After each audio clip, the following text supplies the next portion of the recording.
തെറ്റായ വാർത്തയാണ്. തീർച്ചയായിട്ടും അതിനകത്ത് ഈ കേസ് ഡയറിക്കകത്ത് ഒബ്ജക്ഷൻ പറയാനുള്ളതൊന്നും ഇല്ല എന്ന് തന്നെയാണ് പറഞ്ഞിട്ടുള്ളത്. പ്രോസിക്യൂഷൻ എതിർത്തു എന്ന് പറയുന്ന ഒരു വാർത്ത അത് വളച്ചൊടിക്കപ്പെട്ടു. കേസ് ഡയറിയിൽ എതിർപ്പ് അറിയിച്ചില്ല. കേസ് ഡയറിയിലുള്ളത് ഇത്തരത്തിൽ മതപരിവർത്തനം നടന്നു, മനുഷ്യക്കടത്ത്. അതല്ല, കേസ് ഡയറിയിൽ അവിടെ മൊഴിയുണ്ടല്ലോ. കേസ് ഡയറിയിൽ മാതാപിതാക്കളുടെ മൊഴി ഉൾപ്പെടെയുള്ള കാര്യങ്ങൾ കേസ് ഡയറിയിൽ ഉൾക്കൊള്ളിച്ചിട്ടുണ്ടല്ലോ. അപ്പോൾ സ്വാഭാവികമായിട്ട് അതിന് ഒബ്ജക്ഷൻ ഉണ്ടെങ്കിൽ പറയാം.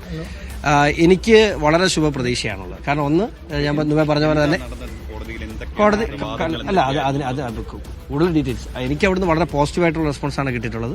നാളെ വിധി പറയും. ആ കാര്യത്തിൽ അനുകൂലമായൊരു നിലപാടുണ്ടാകും എന്നുള്ള. ഇപ്പോൾ എന്നെ സംബന്ധിച്ചിടത്തോളം ഏറ്റവും ആശ്വാസകരമായ കാര്യം NIA കോടതി കേസ് പരിഗണിച്ചു എന്നുള്ളതാണ്. ഈ നിമിഷത്തിൽ നമുക്ക് ഏറ്റവും ആശ്വാസകരമായ കാര്യം കേസ് പരിഗണിച്ചു, ഹിയറിംഗ് നടന്നു, ഓർഡേഴ്സാണ് പോസ്റ്റ്.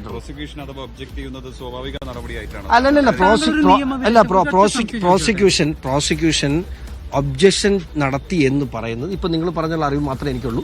പ്രോസിക്യൂഷൻ ഒബ്ജക്ഷൻ നടത്തിയിട്ടില്ലെന്നുള്ള വിവരമാണ് എനിക്ക് അവിടെ നിന്ന് കിട്ടുന്നത്. NIA അഡ്വക്കേറ്റ് ദോസാം ചന്ദ്രവൻഷി ആ അഡ്വക്കേറ്റ് എതിർത്തു എന്ന് പറഞ്ഞ് വാർത്താ ഏജൻസിയായി വാർത്ത എനിക്കറിഞ്ഞില്ല. പക്ഷെ എനിക്ക് അവിടെ നിന്ന് കിട്ടുന്ന വിവരം അങ്ങനെ ഒരു കാര്യം നടന്നിട്ടില്ല എന്നാണ്. കാരണം അവരുടെ കേസ് ഡയറിയിൽ പറഞ്ഞ കാര്യങ്ങളിൽ ഒബ്ജക്ഷൻ ഉണ്ടായിട്ടില്ല എന്ന് തന്നെയാണ് എനിക്ക് കിട്ടുന്ന വിവരം.